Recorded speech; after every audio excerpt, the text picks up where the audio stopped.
Yo te toi folo fa mafatalo fatu Samoa lau mai monga le vanga fo yo le afiafi le tautua fa wa lo BluTV e la te le tatu pro kalame masani le afiafi male afiafi le tauta ya ya bara manu ia faiva si tanto watu tauta ya e male malo ya ile le yaso lava singa ma palo sa fe ngai foi mo tanto watu ya me se fo yo tangata Samoa sa ili malo i so o lava se tafo le kelope le nei lalo langi po fele aturu o fele fainga malo o fele setete io le territory ia ole ala fo ile taungo o le nantu ai nga no fuanga i te iai ia fatasi ai mantou ia o te ronei ia masio mantou wa ele lafu le mu o gilani i saute ile tato ofisa autu i manu nei o folo fa joy asiata mfatalo fa joy ia wa fo ile tapo inga mau le popo fala o le tapo inga mau o le tapo inga paia e le ngato feo yo le tala le lei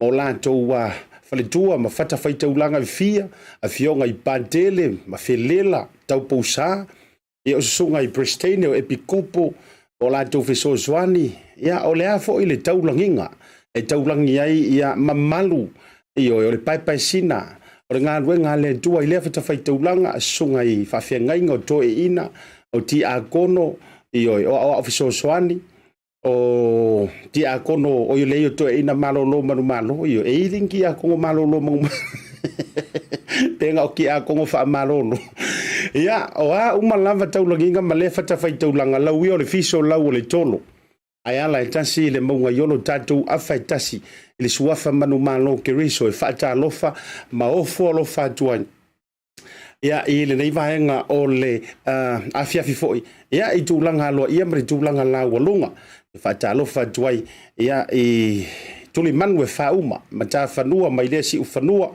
ia o lea unu whanua mai lea tua Maota ma tua lawa whaatalo whatu asiata ia te oe i le nei vaenga o le afiafi Samoa mai o wau i se ia pa ia le au tinifu ma le tupulanga lalo vaua maunga te tele o i vanu loloto whaatalo whantu i le nei vaenga o le afiafi o amai o mai tātou o mai oe malu ainga oe le te mafuta mai I lunga o tātou penga o whamatalanga po le alawa le awalolo e whaongaina ia e te whiso o ta iai mai moa ma taputapua I poro kalame o le aso ma le aso ia e mese fo I o le tātou militino ma le tātou lau lua fisila wha iai wa e sila mai o wa iatu iau komengi mauli mamakua o au fatu la popo ma fatu la iti wa uma awala ma whaiona e whiso o ta I mai iai e whaali mai iai le sufina o lo fia Vaetolo fatu ma whaamalo atu Asiata mo oe le nei vaenga foi o le fiafi I le tātou proklame foi. Ia ila so o le hali rika kua soringi. Io, aso lua se furu ma le tasi. O le mazina o yuni lua se furu ma le lua. Ia, o maila ia leo sau Vaetolo fa. Ia te au toule lunga o le proklame le teimi. O wo ma paanga mamae a le BluTV. O paanga mamae o paanga le lei. O le au paanga paa Iyo, amalanga ia foi paanga lelei. E foi ma paanga foi e taula malama. Iyo, si fia ko ila ukala le amatanga le tanto pro kala mia. Ai po ia ni si foi le e pau wale la to pro kala me o le aso ma le aso. Tato fa ingo ia le au kalepi. Ma le au fa ale anga mia. Le fia to e taule ma no le tanto pro kala me o le tautai ai. Ana winga ola tala. Ai po ia ni si foi io ila to e tau pule fa pea. So se pro kala me ta te ia la pro kala me a le mau pro kala me le alu nei. Ai fa pea tu le meli le si ya le si. Le lauso, le la sau pro kala. Tatou o lunga tatou whaaleanga mea ma tatou sapa suiso roa I runga. Ia o te Vaetolo whatua I foila, ia te autou uma lava. Kolone tua umu, malo lava. Aur kanka mua lenga mo wha malo mai runga prokalame Vaetolo whatua Asiata. Tupula u whali lino, whai masasa sulusi, malo le mafuta mairanga te leo le sunga Dario Amoa. Ioi, fasika umingo ko le vai kula ka motario pesa ta fau. Vrenta vita talo fatu le to fide me so le to mafutanga le vanga le afiafi mai nai sini. Iyo e au setalia e au woma pa anga mai la valaia o te le auto e hui o te le iwa ai o to folinga upumoni ai ke roa pe ia u ka masang ia wa o le aso a frenta vita o le aso pito seira o le aso iyo ta masa mo se uso ya pupi iyo e pe ia ia langa la o se uso ya pupi o tameti CCWS iyo kasi le ngei ula lililo o le au te ofo le umo le o ngane le imau le ne Vaetolo fatu mo folo fatu le vanga o le fiafi kalua pua foi mono le tau foi mafutanga e nga te leo shipa fatu puinati pese fea mana ia manase sau ale ngo akoa e matua nganga e malaya iyo pe ia oni sio ai ngai nai santu yantua malo ya ile le vanga le fiafi mate ia lona so o Italo fa se o so ya pale o mai o pale iyo e tasi na yo suyo le tanto wa au nanga ale BluTV ma le Bluwave tasi le nei o tama fa mo ina le Bluwave e ai ona wa tu ua le manto o nanga Ia se kenge mai la loi Christchurch Airport tanide. Alofa tele antu mo e pale pai fali mali lio mai tasi na yo saida zile no mai fai lunga nei amato. Via Julio me se foi ia ole to foi mai monga le divanga le fiafi po fia lavali ta for kelope ia po kalaku a fo ile matu office inali otara Vaetolo vantu ia ole le divanga le fiafi rosi pele ta ko ma mafutanga ia rega ilea ia o Yorina io e malelanto foi ta faonga le fai mai na I te idi dangi drive Vaetolo vantu ila la fini amatalena maleata ma auto uma lava ia rega ta foi ilea ia o meki palauni sikione malo lava le mafuta mai malo le fatoto fionga ya fonotilu I kere kolio malo le tasi le nei ya fonoti au le leo le fote vai ya wia nei sa fokilan ya nga te le o mei Maria Taupo le tau mafutanga ko mo fai ka lau watu le tele onisio auto ya le mafuta mai lungo le porokalame sunga ya matayo Ioi, le mafuta mai foi wo ka le loa pese ngo a la pila matanga le ngorka kale o mata yo te le lo fa leo ai Vaetolo fatu Lucia te lua ma to foi mafutanga le ne vanga le fiafi Vaetolo fa mo follow fantu Asiata auto uma le mafuta mai lungo le YouTube like love and share le tato pokalame alo fatu foi mo auto uma lava Ia, fua o le alofa, ioi, o ka se ma ngai ale ngai ngoa. Le fua o le alofa wangi angia ilo tatou va, ioi, upo le pese, ioi, faleau, ma lo le mafuta mai, mai se fo ioi le songa po le fionga iana nai, ioi, e fionga di whaalolonga, ia, na nai ina neo le mafuta me le rivanga o le fiafi, whaatalofa mo folo fantu, ia te o e le uso me se foi ia o le tau ainga i nai au se talia, ia, se uso ia kensi mus, ia, ma le tātou, ma le mafutanga, me se fo le tautonga, ia, ua fo i mea li ilau koukonga mai Amerika, iyo, ma lo le mafuta mai lungo le proklame, ngā te leo, ema, a fe mo ia mafalaniko me tai toti ma outu lava ioi o folo fantu asia tele matanga o le tantu prokalame se pepe afa tama seu ma tau foi mafutanga o lo fantu asia tamo utou me se proklame le vai ngol afia ioi tata wantu le tantu malolonga le ioi foi mai loa tata so tai atu Samoa ia le wa ma wa tai tata so tai ngai Samoa se siaki aku pena mai foi tulanga le fono le uso le tatu palmene e le tai ona lela e mai tatu fasalong fa business ne. Hi, my name is Sora and I'm from South Auckland, Manukau. I attended Auckland Girls Grammar and now I am here at OCA. My dream is to help Pacific Islanders build affordable homes. I came across OCA on Facebook and I saw that it was more hands-on. Now I'm here, gained a lot of knowledge, gained experience on tools. Something I was amazed about was the floor plan. Once you build and then you look back at the plan makes sense. So there's something I learned from OCA was how to read plans.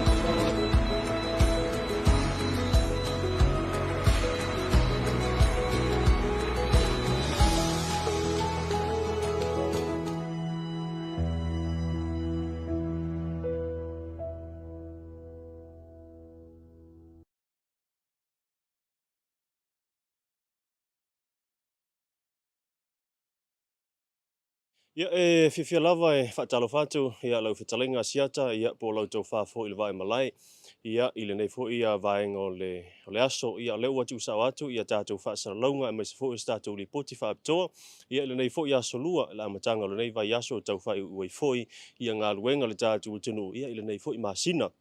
Ia e peo na sila mai mo le tātou tunu. Olo tu sao atu ia le tātou li poti nei. Ia mai i nei i le luma Maota ia o le Maota fono Samoa po le Maota le Palemene. Ia i nei muli nuu i le malai o tia whau. Ia o le so fo i le sa whataunu i nei le fono tanga le Palemene peo na sila fia le atunu i sa i fo i sauninga whaapitoa. Ia i le whaatauto i na stasi fo i o sui le Palemene. Ia le sa mai o na faiala na fainga palota lai titi ia ma stasio i tu malo i le motele sala fai ia nganga i fomaunga numero lua. Ai o le tau i Samoa mo le sila mai fo i le tātou tunu ma le sila fia.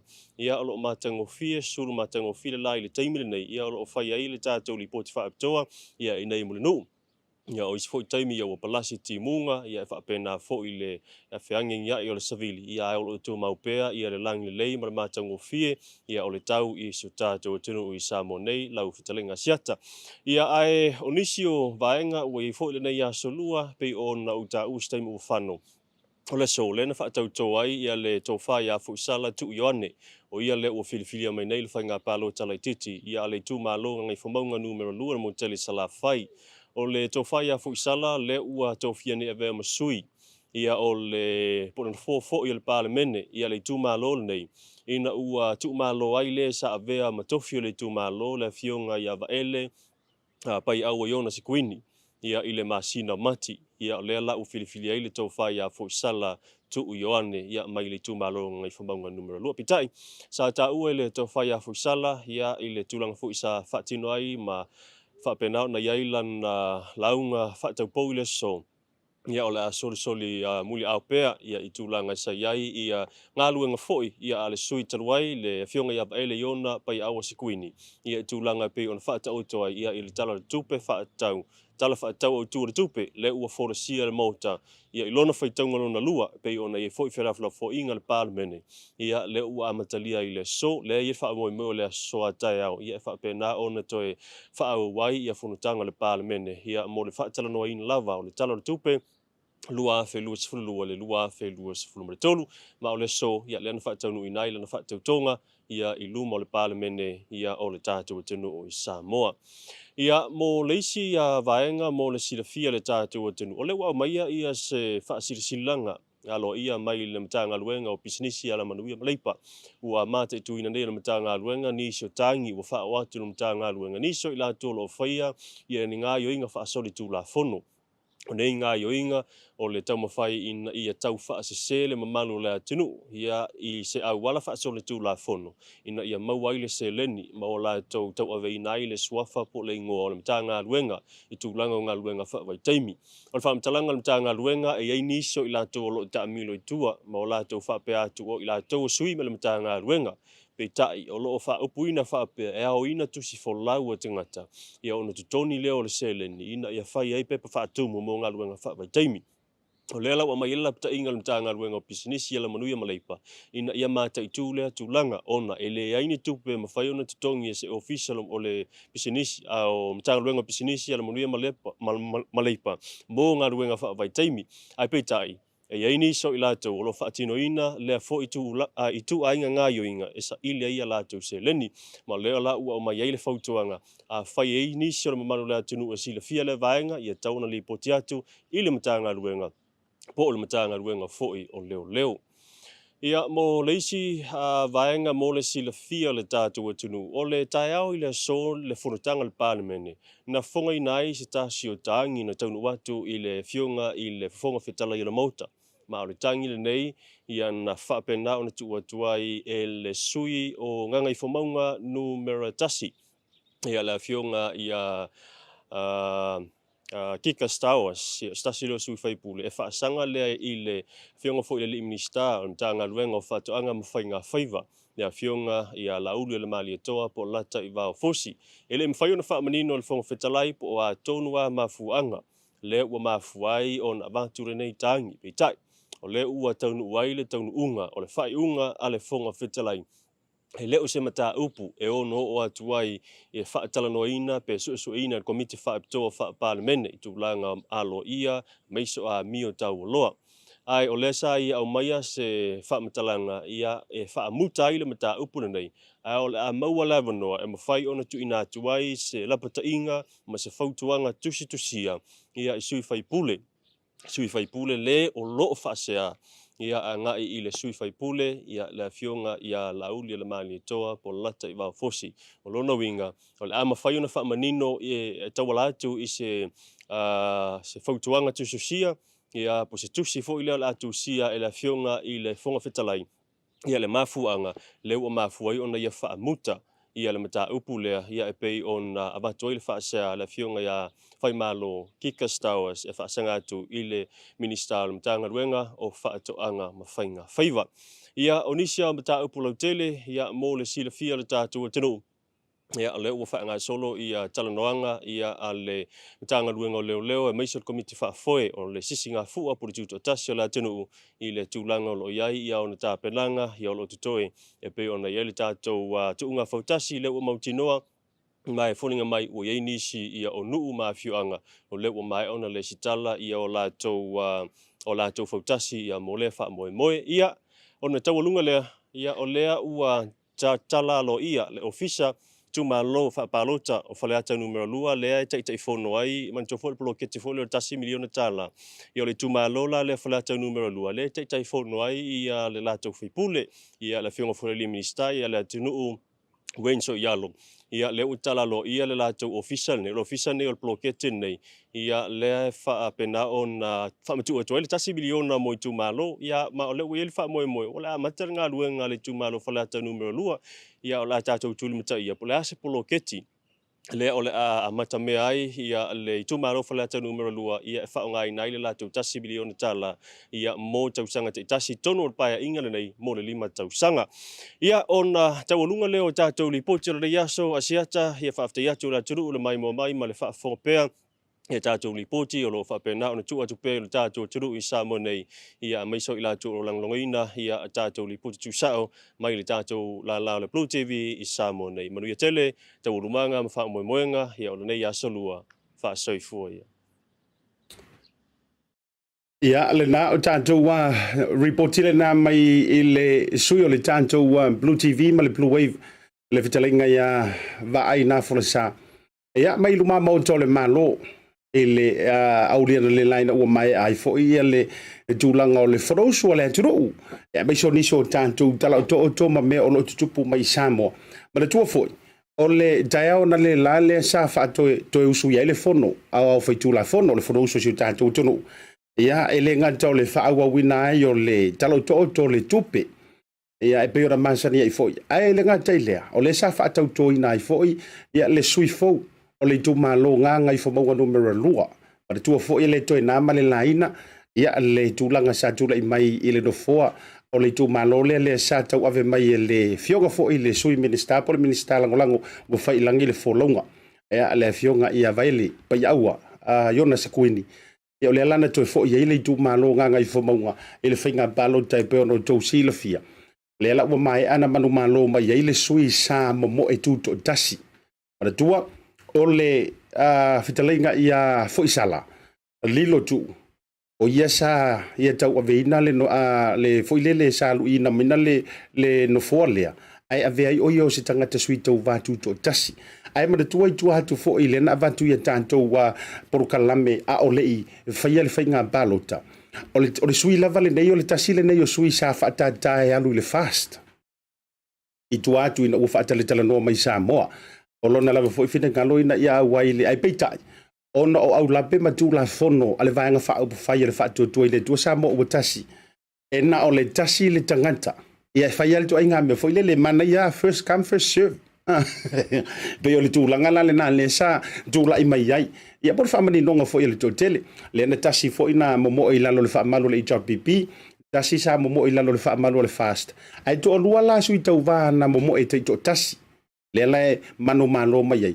ia le tofa ia fo isala pe ia o le sui le mai le fionga o le fanga ori ia masamonga ia pa ia wale fio le tofa ia sa peseta ia ai tena ne fo ile io o sa o fa ma sa peseta ia ai tena ne fo ia le fale fa samonga ia ma le tu malo te tele fo balanga ila vea ia fo imba ma isi ia pito nu unai ai le lalo le nganga I fo mo numero lua le sa fa to ina ile diaona lela mana ia le tūlanga ila na la fofo ia pe sole for sanga manino le fionga ile faipule mana ia fo ila na fata ua le sa fata la noa ile tatou sui o le BluTV le asona na fina ua mai ai le momoli alo I tu tonu le vanga fa fai le sa la walunga lo na fina ngalo ile tūlanga e mana ia e aveala na fa mua I tūlanga taua o onga soifua maloloina ia male ati na e o fatoanga tūlanga tau le lau ele ia o vaenga tō tinoa ia pe o vaenga la walunga ia mo tātou I Samoa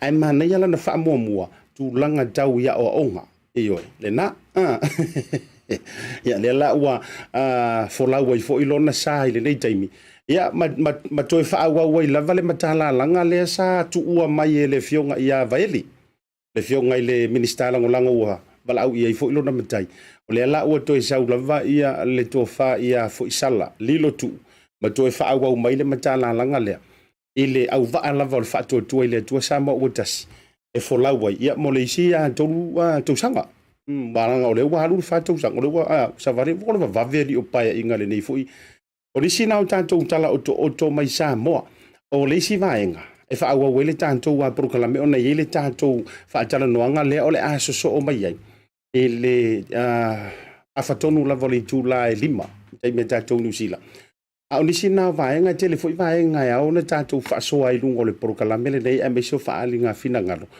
ile tu langa sa ile fono usu le atunu u le town le la te lo foi le sa tou fa fonga manino ile tu langa lava sa ai ya me se foi le tele o vaenga fe la fo ai mani se o fina ngalo ni se o sui fai pule ya me se foi o la tu malo ele e fai ngo fie foi na ilo o ele fai pule o la sa le tu malo e mai le fina ngalo le tu malo ia mali fai pule lava ia sa wa mai lona fina ngalo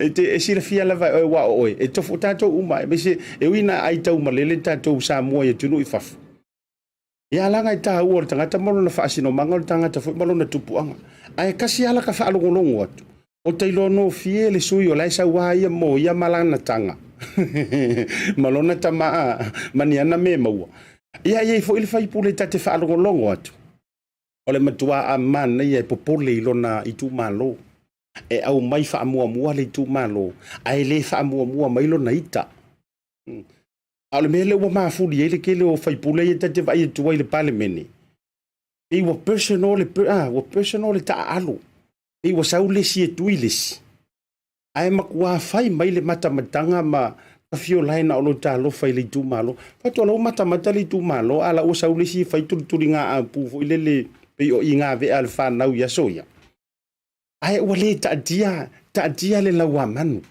e o le mana ia fo ile ta dia ese le la wa manu ai tuli mata ile fa ambuli o atu e ve ese le la wa manu le nga ile manu nga le kaka ia le la wa manu o le ta i vale ia ia na se ato ia la ia lea o le fato fala inga te le lava na fu ai ona afai tasi le to fa ai tu malo ma le fa autautanga o le asau o e pai mala fai e ke alu e kau avere kofia ka ko ku malo o matua ta dia la au tafar kamanga ia e pe o saua le si a o le lava fa fa inga pisingisi ava pe waika kele le si sui fai pule wola ku le terrier le si wola tu le fale ono le si ngai lo le fale paia le si fa tu i fo na te ila ia wo mai fa nga portfolios te tele nei no mai lo le fa nga ia tu ai nga tu langa lawa lunga nei e fa ila ko inga ve ola fa nga i se ai ono la wo fi wale fi le si wola mai le pampeng singi le si wale fi le si wa so or fale ono le si wo fa wo walk in kangaka e mana wa le si na tasi alfa mala mai tau pon te tala e o le ala le na ia u le va wa wele tanto wa fa so ame se fo so finanga io e le tu langa le fono langa ia ile sui fai pule u te fia tala no ai me se fo mata tu fa so ai i tu langa o lana folasanga le na fa alia ile tai ona le la le fai pule le tu malo si umu ai si tato atu mo o le tato fa tala no anga le so o mai o le se tasi o se fa fia ngai jo tono ni usile nei o le o mai lunga le sa ia maua se fa ai longa tau o loa leo ia male tuna fono i nei ia te ro nei a me se manto i au gilan ona o se nga luenga fa sa maria lele na ia faia na lavia i nai se ola o se tangata le toi a fano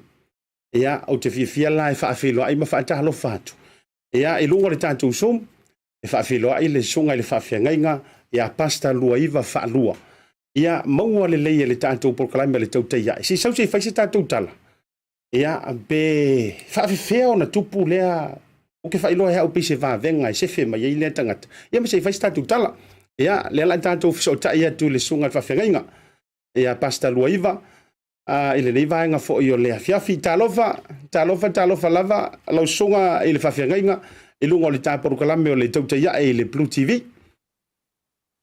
ia mo fa talo fa tu le sunga Asiata le nei tura fiafi fa tai wa mo shava no ia ve fo ia nei ava no e fa talo fa ma fa filo ia tu su tatu tu pelo Samoa ia me se lo ia to o mata mai mai lungo le penga te fai lang fa tai Vaetolo fa ku le nganga fifia e me se fo yo le swafa manu malo ke riso e lo sunga ile fa fiangainga ia me se fo yo tu langi manantu ia ona e manu le taimi matulanga ia ai fo yo na fa mai lo le seunga e pe yo tala e maseria i fo ia fo yo na mo to le pale Tautai o silfia ia lo swafa o le wo fa iloa ia ai o le tangata lava malo na fa sino manga o fe fo se fio anga ro fa fonga mai le maro le atu ia na ta o le tulanga la wolunga wo o mo o ai te sumai se fa se tala ile nga luenga fo isa e fa ia ua alo ia ele matanga luenga o leo je tonu o te ronei yo Asiata ele la titile nga whaftai nei fiafi. Langona le nga whaftai lau sunga. Ai, mo sila fia ele. Ele pa ia mali mamalu fo yo eo mai mo mai ma. Lunga le penga ta whai lang ia. O au ia olo ingoa o tito Luaiva tupu ana. Mai le ala whangale o whangari. Ia, e lua o whai ulo tau ave teimi nei vane Asiata o le sio whai ulo tau ave au te fie tau ave o pese tā usini pe teu mai vai lele. O whai ui o te fie tau ave le angai te fie ave le ala tele na me le o te whai langa le leima matanga o fie o whai. Ai, o au te sa mai whangari ia ma vai lele. E tele au ia o mau ia lo ma luele Loving God Church I papakura nei I New Zealand. Ia Malo whaavitai. Ia o le ala ua sila mai moa le mai moanga le mamalu o Samoa I ona tawhatetele mai sonu ngole porokalame. Ia o oe o le tama tau tui sa mau o le tama tau vai maunga o le tama tau tua masanga. Iyo, le anga o nai te so ula ina I niva mapui a lava. Ia e mai se fo I o le monta I pili o ua. Ia, whaavitai o le ua longo malino I le whaafonga walanga I tausi pui pui I le mamalu ia salu poru. Ia le whaafonga maua Samoa. Ia I le tupu anga ma le whaasino manga o lusunga whawhenga. Ai se whaise tala.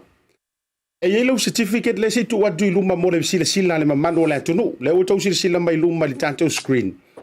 O le certificate le na award mai le counties manukau police.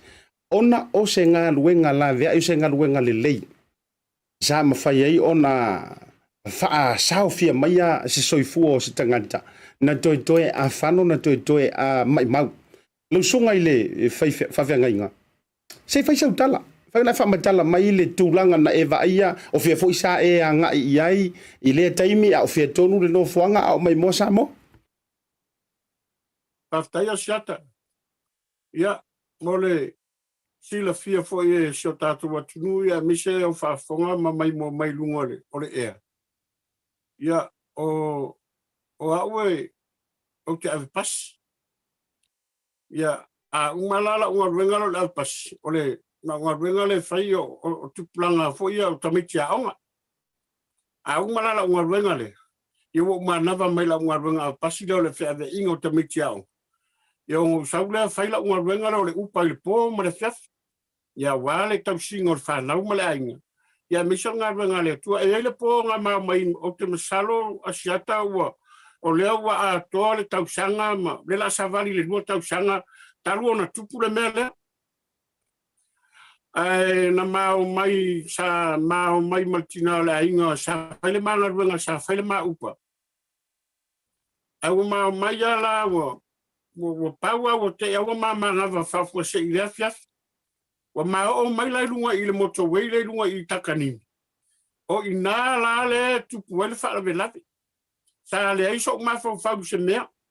E inga wa pasil tak mata wale lunga la walau papa fole I takanini. Awa te I le whai mai o tina. Te tamole mole. E il tangata le tau oso I lalo male awalau papa. O aula. Te o te ilo whaalongo lo matua. Le alai alwala tāwani. A whameltina, se whamole tā fo. Ia, ma whatawhalalo tā avale tua ti ngā lavalale de vesi mai o lori ma tā avale I le awala. E wa whatawhal ma tā avale se I mao mai a se I whaile pole anime. Te Asiata te whai atu e mea esele mea na o iei afiafi.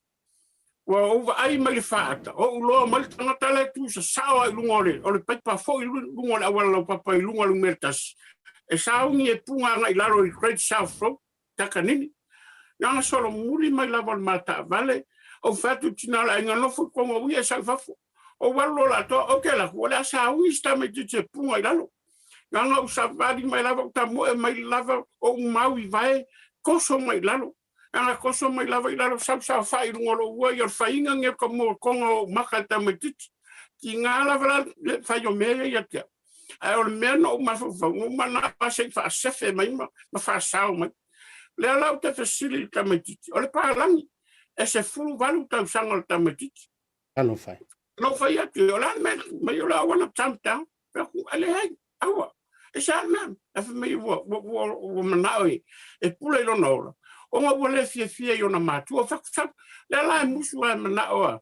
A le la wo tango lo, le a loka lo mkua, o le manaoa e punga era, loka lo, tango kulo leo kerefong, viri lo maleo leo, ia la e viri leo, ale ngei e whaiar ngā ruenga o ka tu i o au fone leo, maka mo nguku, a o le alawa ke mau, tau ane me tau e kia, ia sefer ka makiki, au koingo o mai leo, e tau ngu mai la leo asak, mo leo mai au mai lunga, e kai mo e mai lalo leo wala papa, fori lalo kreisa from, o i nā la nga pai mai au leo, whaftai le kau ngu meo leo, e la ia si mea, ango mai au leo, whai me whaftai e kia mo fisiri lo ngua, ia mama oro, o lea la e whamatala le tala siaka ua maa oro ufari, e lilo yo manatu se mea whapea e whai, e tupu.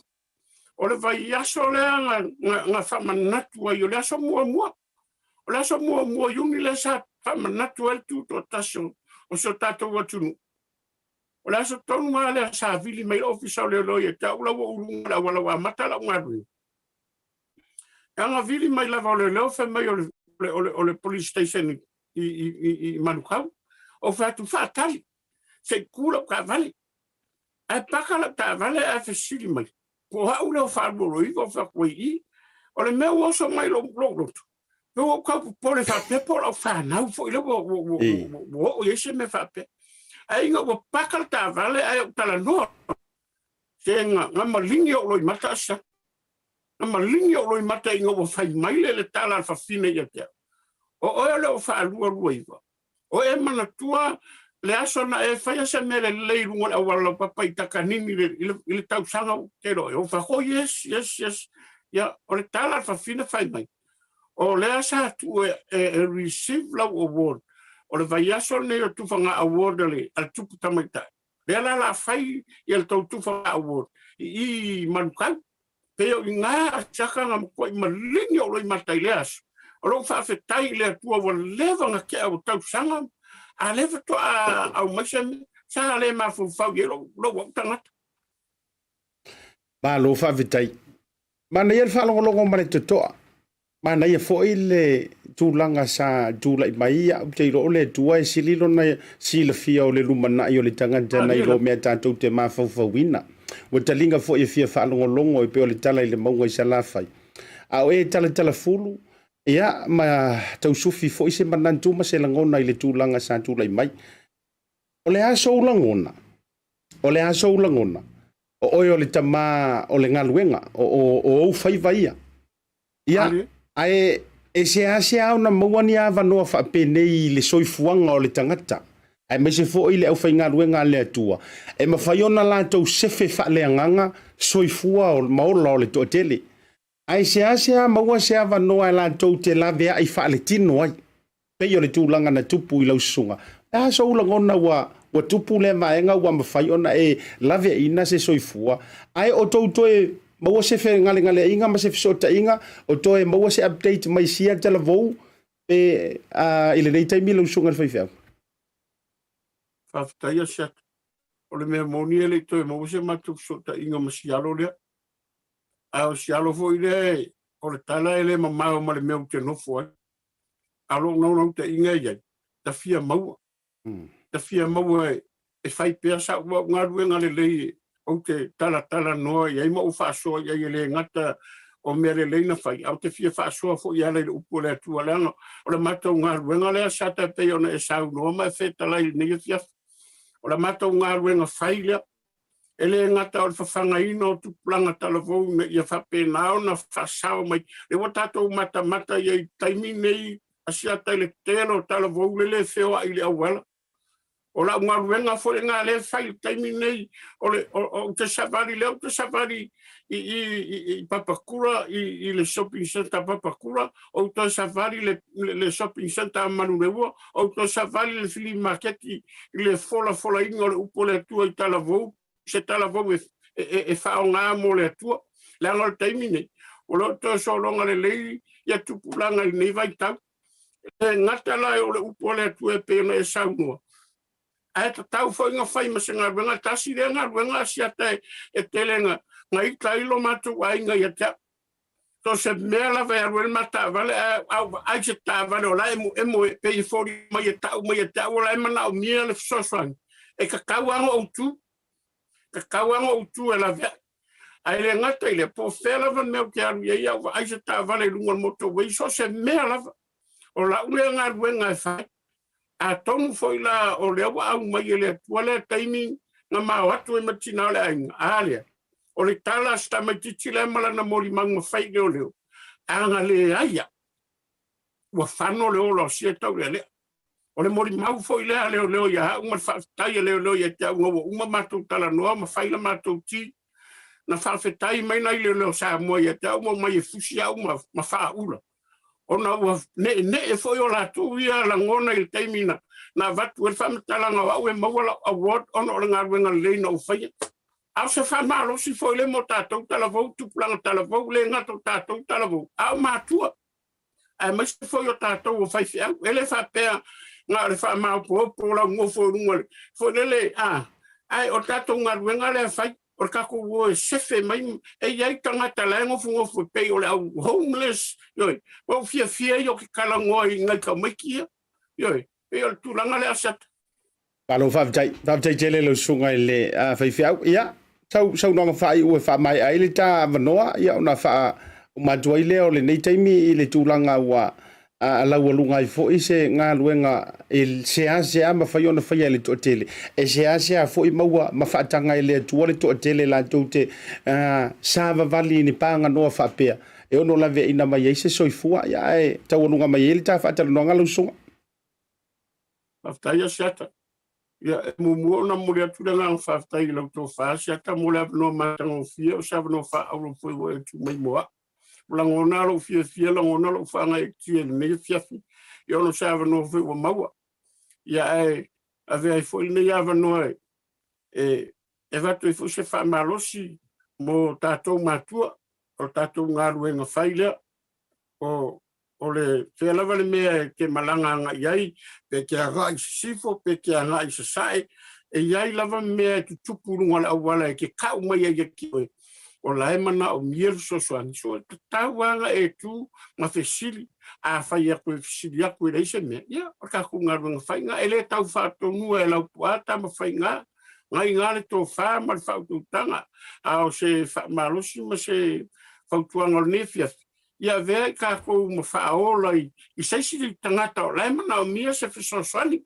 Ia e vea nei awanoa e mole toyo walo whaanga. Ia i lato uma wae, e se lau fia sata o lau lea tala e whai. O ka sau mai Samoa i lo mako nguu, e le i kau valea lavaro ka ingoa. Ioi, le i kau valea lavaro ka ingoa, le mea ke fia e kau ave u whahi uia.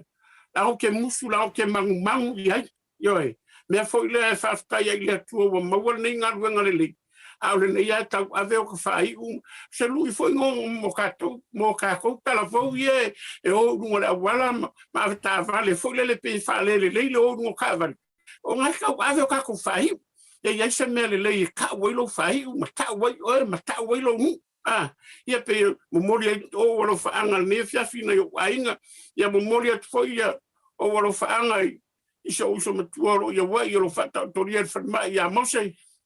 E teru usini, alo whaatu uso, tatu whailua istaimi, tō whasa moa, whaftai Asiata. Ia, whaftai tele lau sunga i le, whawhianga inga tūsai o le tāwa noa i le nei, vanga o le fiafi.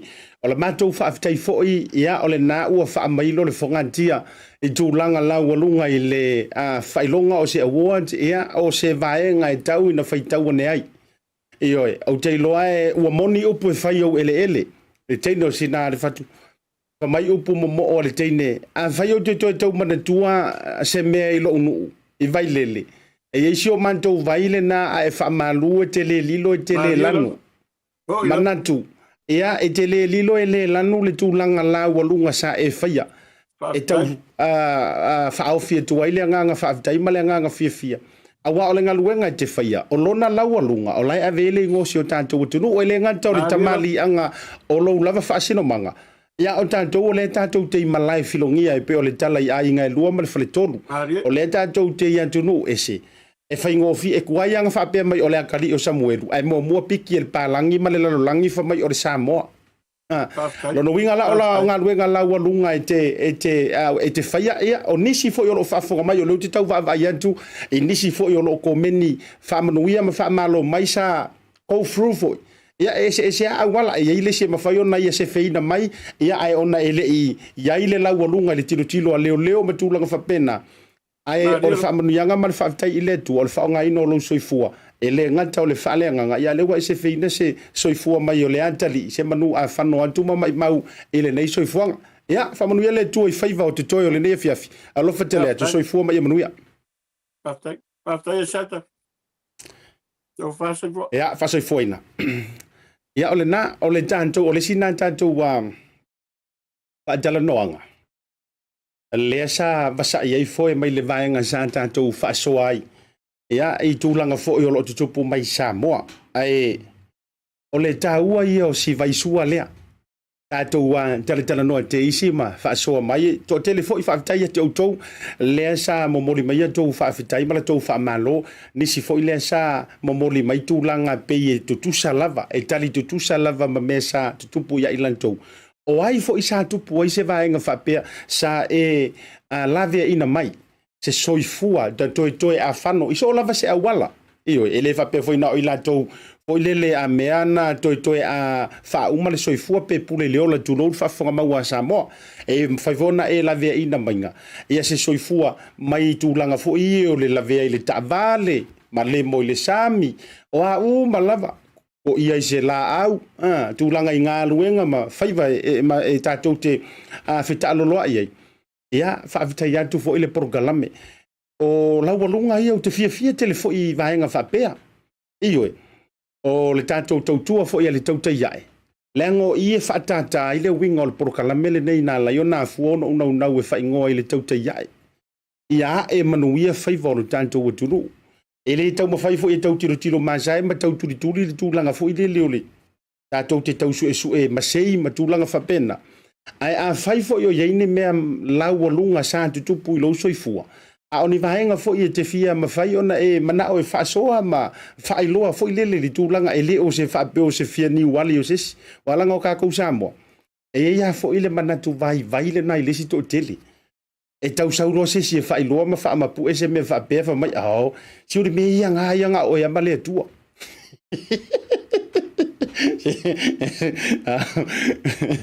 sa o le lo makua ma ko sa vai a o rua le lei male akua e fa pena le soifua a fa yo la se me le te le nga ruenga na fa yel sunga le fa mantu ante le lava a fa yo le o to ya o se kone punga ilano le la ikikile a le o mantu ante lave ina mai lo na soifua ke le la nga ruenga ayo ai ua fia ni tangata ua mantua fai ni fai unga se ona o lau fautua iyo ato le soifuanga le nei fa pena fa mantala o le ua tasi le soifua fa le tino le ua sefe mai er kamalo po la vea I me sunga fe a ua fia ngi soifua ua fango ia fauku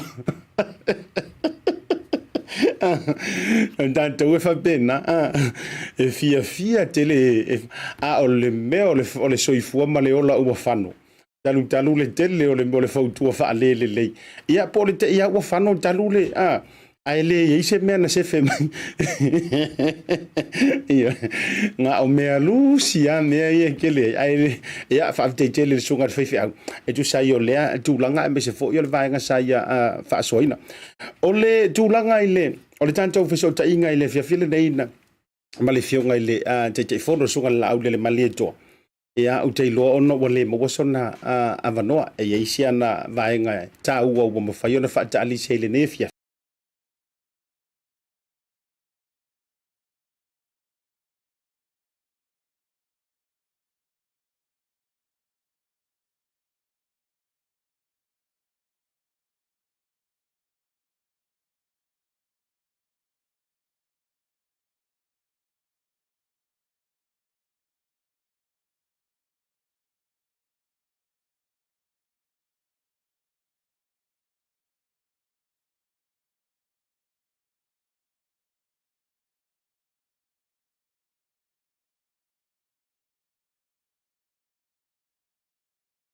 e koe kau whiku ia ia.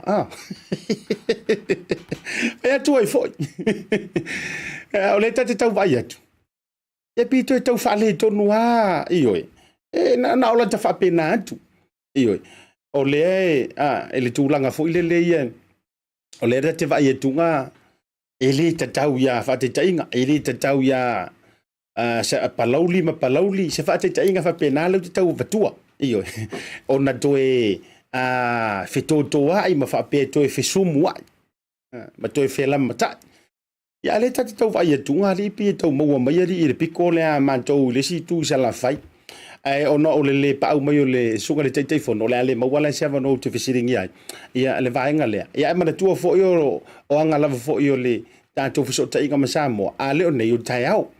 O te lagona la e ona maua si tātou whisota inga ma le whiunga le teitei fono po le sunga lau le mali e toa. I le asoa tai au. Ia wa amisi nei te le aina maua tātou wa whisota inga ma le asoa tai au. Ai o le aso fina ngalo pe ona utau whailo i le teimi wa whano. Whatalo whantu i le whautautanga ia whatale vavi. Ioi, po tama le ta. Ai ua whikawikongu wale maliu mo i whatale vavi. Tamati sa so mua, tu lo suafa. Ma le ola ufa afesili le o le aso fina ngalo i le saunoanga le suyo si umu. I le pale mene ana lela. Aso fina ngalo ia ia mbese oe le tangata maitau, oe le tangata tala, oe le tangata whaitau lauru. Ale tunu ia po o fo il tanga tai mai fata vai ona fulu o wasio tanto tunu ma na ia fo ia tu langa i Folasa ia pe fo ila le fionga i le suita mai tai mai ya no ama leo ta to manta nora fa tai fo ilana Folasa be se fo i le tu langa i lana sau noanga ia ai o le ale tu langa i sau fa masinonga i le sau noanga pe te langolango i le fast pe te langolango i le HRPP o le a sau whaatatau ma sau whiringalo. Ia te au. O le anganga tonu a lea e te tau o na iai le me tau o le sui whaipule. Na avatu e lona i tū malo. Ma whaila na tautonga, lana tautonga o le amionga tau o loa. Lana tautonga o le whaamaoni. Ia te au. Ia ulawa ia le na. Ia o le a sau whiringalo. O le manaia ia. E sau ale tala noa. E tala noa ele whaai tū au. Ele au le fast, ele o whaape fo i o lai whaape e tau puni ia lana fo i pati. Ai se mea na tū ia le, ai se vaenga na tū ai le fionga le whaipule. Le sui mamalu i lau vavai ana le lana li lifa iai lana tū lai ma lana saunoanga. O le puipuinga o lona i tū malo, ma le tū e whaila na tautonga o le amio tonu. Tau konga whawhai puli. Ioi. E te alantu pipi ia ilo ulima i rungor kuspa ia. Pi ia i whape ngaro ulima. Ia, ma io e ai. Ai whaatauto o i luma a ole sila whanga le tua. Ia, e se fo i le ao le malo, e se fo i o sui mamalu o le whionga le whongwhita lai marka peneta atua. Ma na ia i o le whamani nonga i le whionga i le tō wha i atu uu. Ioi. Le whautautanga i atu uu langa o le tama na i tuha. Ioi, nei tu fa ai to finga i la ronga fofua. Ma nei ai o lana fa manino nga malana fa mayo yo. Ma kilia le savili. Clear the air. Pe o le tala le palangi. Le anga o le me o le au fetongi ai ma ilantou fo ile le fela matai. Ai mai o so fai pule ia nga o ke ua saingi. O i wale fia saingi. E lua upu na fa mamafa. O le momusu e saingi. Ale saini le malama. Ese foi un ore soifua. Le maria e ore soifua ngale nei. E ka ke fiu e kau fai se mea e mana ia malelei. E o onga ile vai ale stangata. E tu ai foi. Po le a foi le ka kou kengi. Po le a foi ka kou kengi malelei o le tātou pangi. E le umahau me whaile wawa ia lesi. E te le i oe lo e whaile mea lai mana o mai e lesi tangata. Whai ngoa lo oe o le tangata le wha maun. Ai maanga ia i o le wha mangi ngonga tu o tangata e toa. E oe. E tau le se ruantu. A o le kangaka na o tangata toa. E rola ukala. Tu lau fo ia le wha whunga maua an Samoa. E lei fo ise ao ngā e ke si i mai e to tonu o le Maota fono. Ma sauna u fela fola fo inga koe a mafuri maunga. Io ma toi susua mai vai wa leva na pepe. Ia u folasanga mautala. Ai a uma ena e fuatia oe i o manatu. E fuatia oe i au saunoanga pete muri tai mea na fuaiona e o totonu o le mautafono. A whapeala e uma e ngā lau whaalele ngā furu, ma lau teu luma whale i au folasanga, ma ngā ngaia maia mea, ai saunga u manantu ma lau tala, e uma e ngā e matua e se male me te tau ona iai le tō whale tu ma lo, male me te tau na e whaia. Me mau taimi. E mau a koar kai.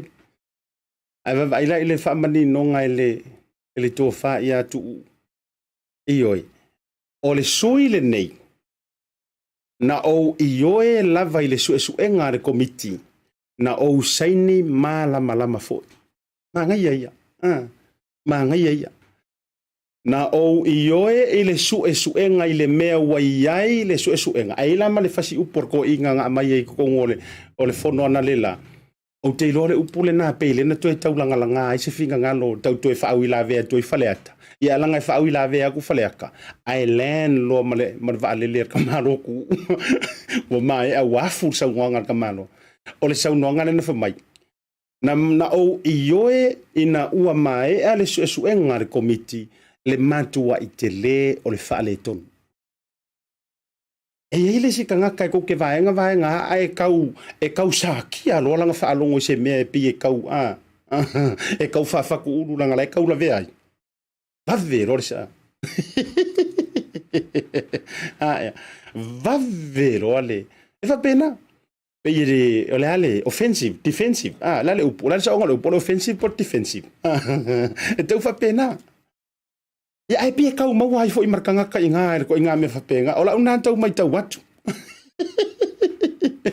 e pe yo inga e ko ka u mai ya tangata ya le tangata le kanga ka le o ka vavelika io ole matua ma nei ole mai ngai le sui o tu le ana fa vitai i le fonga vitalai o moli fa vitai le fonga vitalai ma fa lupe le fonga vitalai leanga o oe leisi sui matua o leva fo ini tausanga o ese mai ino foa ia.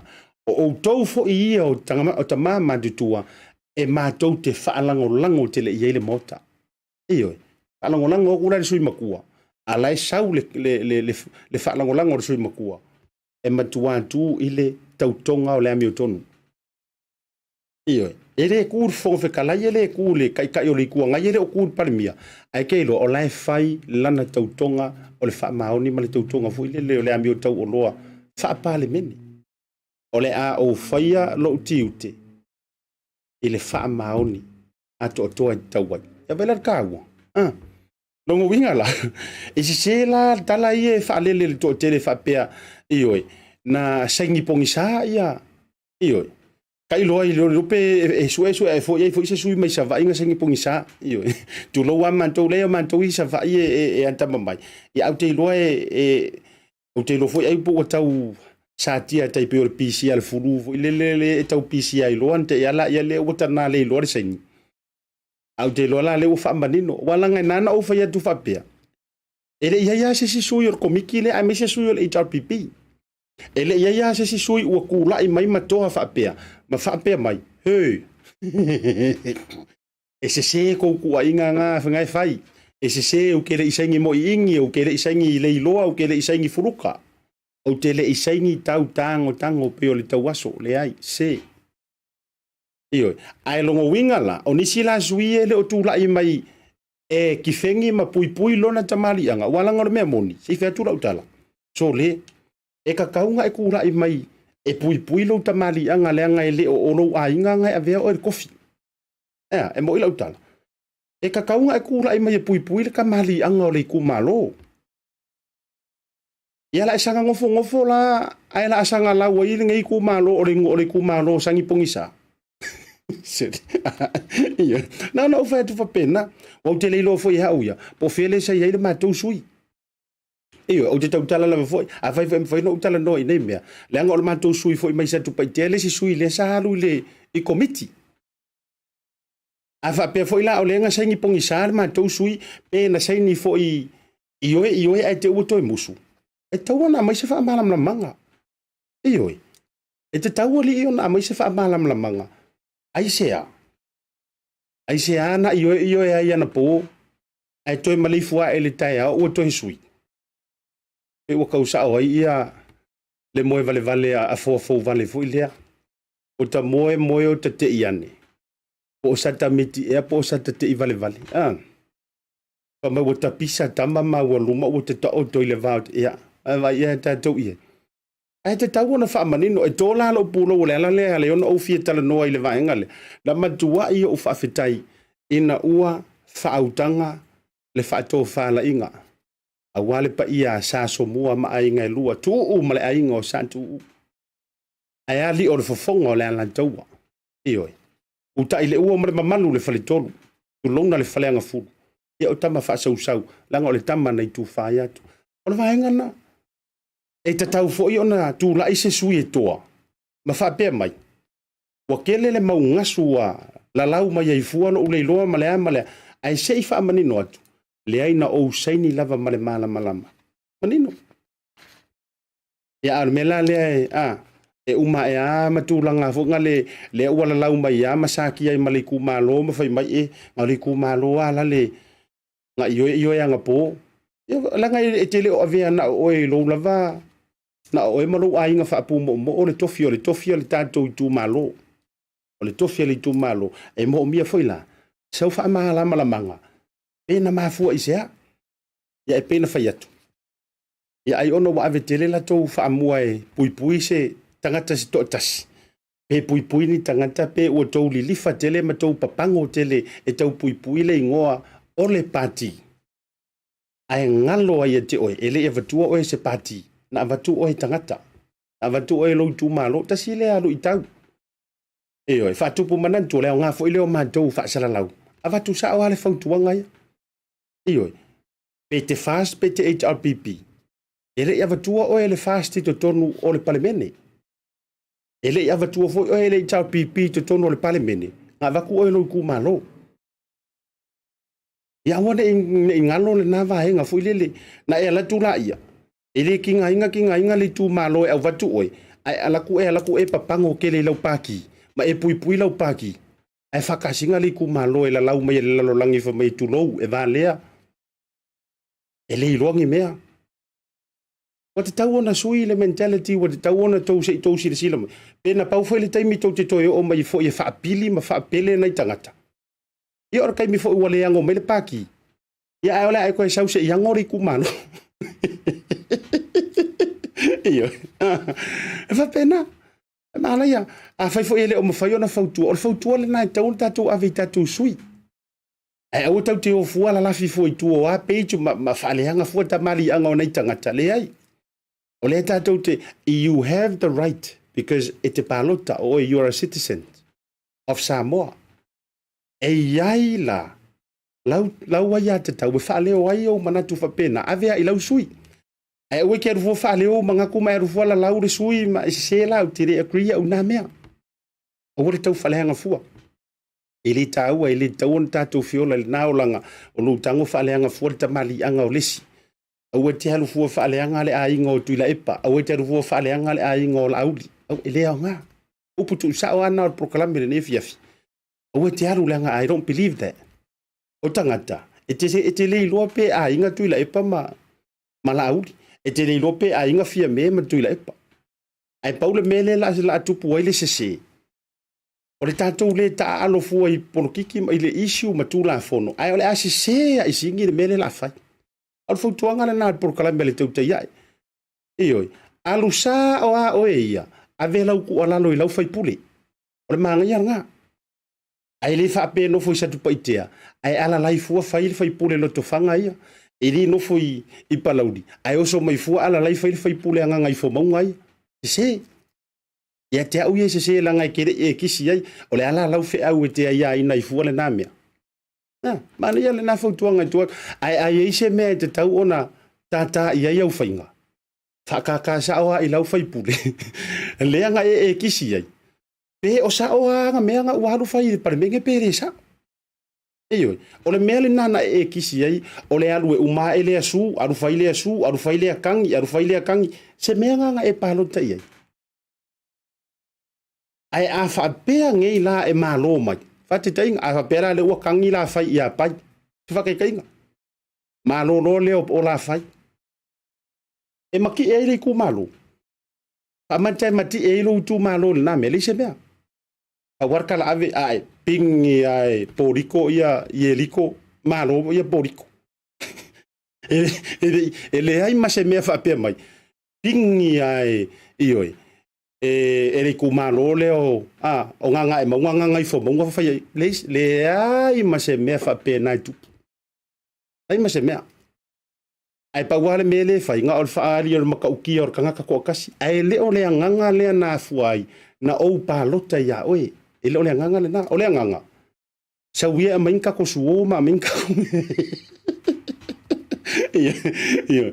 Ole nganga le ko pa lo kaya oe.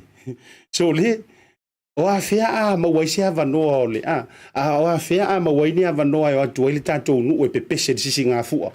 Iyo, o a fea ma wainia va ngor ka ko primary school se i waku ngai ka mai ke sava vali o le fua fai ngai mea manga ngai fa penga uisi ka mai ki sa vai nga so i fua e a fai a ka ko rua ile i vai ia pia ele nga o pepese o nai tu pulanga i sa vai ai longa ko ke le wa vai me ka o ki fa a o le a sa nga luenga o el fai pure sa vai le fai ia ka kia kuinga e loana ua tele ana i nā fautuanga mana vaenga.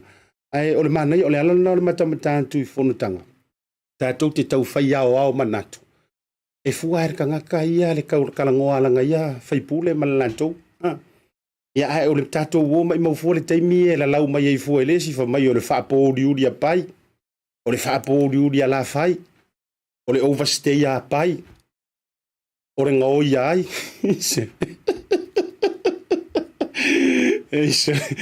So le Samoa e malama maia ioi pa pe foi ai o tanto Samoa la o sui tanto o mamau tanto mana mea ili te tau na tatu tu e fia fua na mea o le ola lau fua pai mana fai pule le tangata i le faina o lona o langa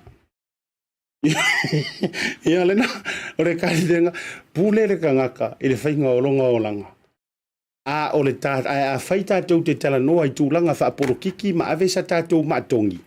Tu ua lalo sa o hale tangata ia, i lana whai puli. O so sa o inga, walanga o rou kangofu ava ku kele lo mangaku.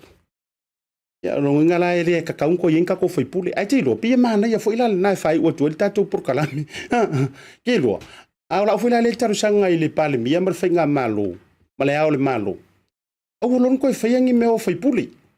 Ala nga leo fa longo a fa pea o le sa o tu matou leo o le sa o tu tuapa o le am faina matou fa leo nga leo so le fa mailanga live ping ya kula nga ya ru ikau ya fa pea la online faina ai na itu tonu o le leo nga ya le nga ko ku fu le uri nga ku ko par mengi tu lo o lan tu fa langinga o la le natal ide o ko ye wa le pi manga nga ya ku me fa leo tu tu na lo isi te lo isi me fa leo tu tonu uyo le ya o le tanto wa fasoa le na tau lunga ile proclame le nei vanga o le fiafi ia fa mangalo se la manga wale tau tamali pe ana faiatu a o le tangata mala malama e te iro le ia le winga o le tu lalo le avatu e le o afia matangi e le satia le ma ave le fua e le o afia se tamali anga e le o tau le pua malafo ia bai ave sa oa lo lava lo le vai vainga o lo le nau ta inga o uia manatu e tu o lalo ya la fa fonga mai pe ama o fo el ma jo fai puli la ngai ka kaula ku lalo le ile o se faton e te taula tu o lalo e vatu a fa pe fo ilanga o lo ai ngai se tu paitea io o lo ai nga tu titi a se lau tanga ta palota onia la fa fonga mai fo to tero se tu paitea tele fo ile ma tongi lo ai ngai le aso ma le aso ile tau tuaina to tonu lai tongi lai tau tua le meo le tamaiti mo faita i tu o rua ma le o le hola ia o le ioi o le nei ainga i tūlanga fu i lero le ururu ola no winga e rope uma e ngai koru kausanga le ngai paia inga o po wa rua se lau ngingu me la o maua mai se sui fai pule le mantou ainga i Samoa to tele o po boni la iyo a fai lai fai sautala ia le anga a o le sol paroka ko le ale makua lolo vai au wala mananga o e kami ai vena re o komi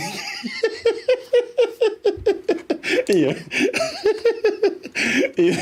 awa e ke iyo olin tala awa o mele yai e pei e fia la walunga ama malu o tanto usui fai pure le taimini ai na o ai le taimini fai ngambalo ki nganga fa ko kware fu fo e se e aru le wala fo ile le ngata ia na e aru le wala se vadi Seo ia ngai mau mer ko lima ngai palo. Tau rungan tanto proklame Tautai wala vale proklame nei vango le fia. Lo fatele mo auto uma ilungo le tanto proklame sal tielu pati. Lo se fulu mo auto uma misele to fa a fatele vave. Mo le tolo fa ngor proklame mo auto. Jacinta se Julia me se foi ole. Ia kasi le kenge sa so mo. Io. Me se foi la ia le uso ia kiso ma le no falo o lo fatele antu il nei vanga o le via fau o lo itaua ia no meneta ma le maftanga le nei vanga le via me se foi o Lily le priest ita atatai ma le tau maftanga ma le tau tele lava o tau o le tolo fa anga o le proclame mo o tau fa manga le manga o le tau tamari le vanga o le via tatou filo ila so tau e mauti no e mawasi tatou so ta inga va me di style so tau ale o sunga laule le mani to o taia o le tātou waso masani ma le tofa ia le tinu upo le fionga faumuina Wayne so ialo. Ai mo le ne fia wali tia le tua tu taimi mai se fo yo maftanga nei po o malu mo faimta ia wali tia le tua malulu fai fa le yo la fai fa le yo la valava iyo so ia ku ke fia kama kiwi ma le ele na mai o le o sau matuale o fi miro mo le taimile nei ma fai o tou tui pui ma tui le funu le fo e fai le tui le fel fani Samoa ile aso to nei ina le tou la fa tau i mangele tatou felo ai o tou masani ele fo ina tanto wa fa bito e tu ele na aso to na i pe ata ita i tuailo tou so fo a mo le fia Asiata Pio Vaoliko ma unanga le tanto BluTV a lofa tele mo oi so fo ma Emmanuel.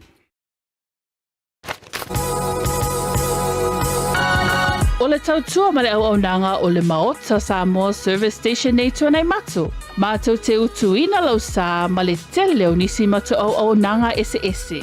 Ai le ngata fo i lea, mātou te siakiina fo i lau tāwale. Mātou te sapalaia fo i swahuu mo lau tāwale. A whai fo i o vai pa o lau sā, a wala te popole. Mātou te sapalaia fo i ea mo lau tāwale. Mo lau nofo silafia, mua, Taupea lau tāwale pe autu. Lua, Taupea lau telefoni i le taimi e utu ina i lau tāwale.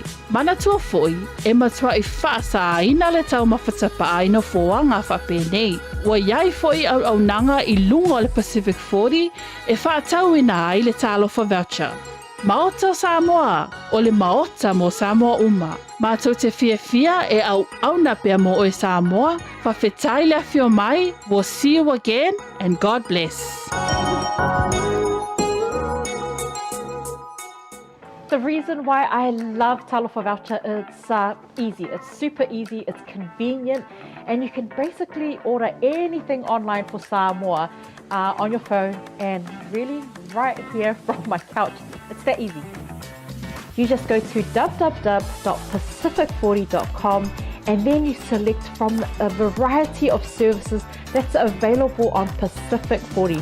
You can even select a shop that's close to your village. So if you're looking for a way to help your ainga in Samoa, this is the perfect way. Pacific 40 Talofa Voucher. For you, for me, for Samoa.